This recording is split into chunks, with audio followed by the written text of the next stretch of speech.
በ1953 ዓመተ ምህረት ነው የተመሰረተው። ያ ማለት በጣም አንገፋ ትምህርት ቤት ነው ማለት ነው። አጠቃላይ ትምህርት ቤቱ ሲመሰረት በ23992 ካሬ ሜትር ላይ ነው አጠቃላይ ትምህርት ቤቱ ያረፈው። ይሁንና ለረጅም ዓመት የትምህርት ቤቱ በተለይ ደግሞ የውስጥ ለውስጥ መንገዶች ምቹ አልነበሩም። ዝናብ ጠብ ካለ ጭቃ የሚያስቸግርበት ሁኔታ ነው አጠቃላይ ያለው ማለት ነው። እንደፈለክ እንድትንቀሳቀስ የማያመች ሁኔታ ነበር።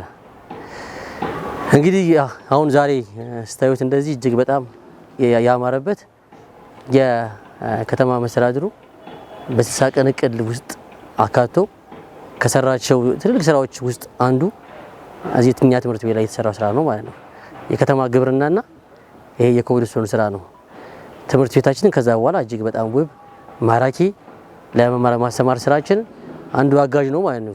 አጠቃላይ ይሄም የኮብልስቶን ስራ እኛ በግላችን ለመስራት በጣም ብዙ ጥረት ስናደርግ የነበረበት ሁኔታ ነው የነበረው ማለት ነው። ይሁንና ግን ይሄ ስራ በጣም ብዙ ካፒታል የሚጠይቅ ከመሆኑ ጋር ተያይዞ እኛ ምንም ማስተካከል የቻልንበት ሁኔታ አልነበረም ማለት ነው። ከዛ በኋላ እንግዲህ ያው የከተማችን ከንቲባ የክፍለ ከተማው አመራርም የወረዳው አመራርም ትምህርት ቤቱን አግዞ ባለሀብት አፈላልጎ ከዛም ባሻገር የመንግስትን አቅም አቀናጅቶ እዚህ ትምህርት ቤት ላይ ይሄን የመሰለ ኮብልስቶን ለመስራት ተችሏል። በአቶ ብርሃነ መስቀል ሰቤዙ ከተሰራ በኋላ መንግስት ደግሞ ተረክቦ መንገዶች ባለስልጣን ኮብልስቶኑን ሰርቶልናል ማለት ነው። ኮብልስቶኑ ሲሰራ እጅግ በጣም በፍጥነትና ደስ በሚል ሁኔታ ነበር አጠቃላይ የተሰራው። አሁን ዛሬ ትምህርት ቤቱ ላይ እንደምታዩት ያው በጣም ውበት ጨምሯል። ለተማሪዎች ምቹ ሆኗል። ግቢው ማራኪ ሆኗል ማለት ነው። መስሪያ ቤቶች ይሄን ስራ አግዞናል። ለምሳሌ እንደ መንገዶች ባለስልጣን፣ እንደ ውሃ ልማት፣ ሌሎችም ድርጅቶች ይሄን ስራ በስፋት አግዞናል። ስለዚህ እንደዚህ አይነት ስራዎች መለመድ አለባቸው። ያው ዞሮ የምንሰራው ለአንድ ሀገር ነው። በተለይ ደግሞ ትምህርት ቤት ሲሆን ስራችን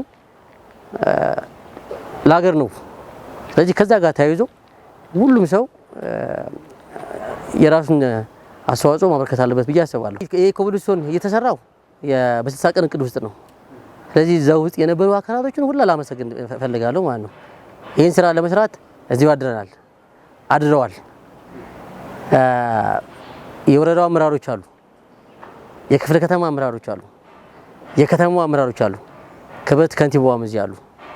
ስለዚህ ጠዋት ይመጣሉ፣ 1 ሰዓት ይመጣሉ፣ ማታ 3 ሰዓት ድረስ ይመጣል። አመራር እዚች ወንበር ላይ ያደረበት አጋጣሚዎች አሉ፣ በ60 ቀን ውስጥ ስራውን ለመጨረስ ማለት ነው።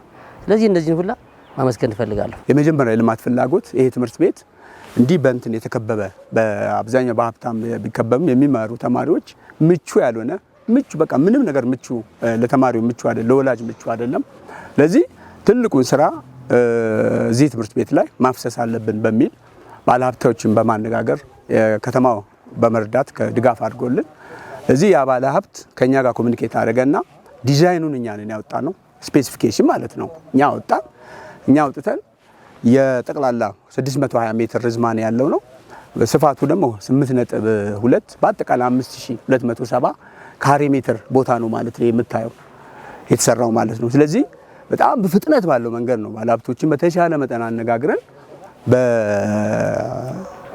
በቃ ከአንድ ወር ከ15 ቀን ነው ያለቀው ማለት ነው። ስለዚህ የወረዳው አመራር፣ የክፍለ ከተማ አመራር፣ የከተማው አመራር ርብርብ አድርገው ነው። በተለይ የከተማ ህብረተሰብ ተሳትፎና በጎ ፍቃድ ማስተባበሪያ ጽሕፈት ቤት ምክትል ኮሚሽነር አጋጣሚ እዚህ ነበሩ ማለት ነው።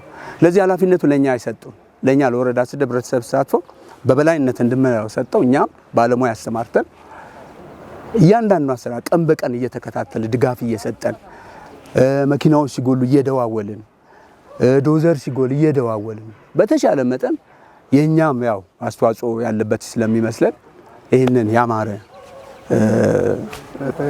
የልማት ስራዎች አከናውነናል ማለት ነው።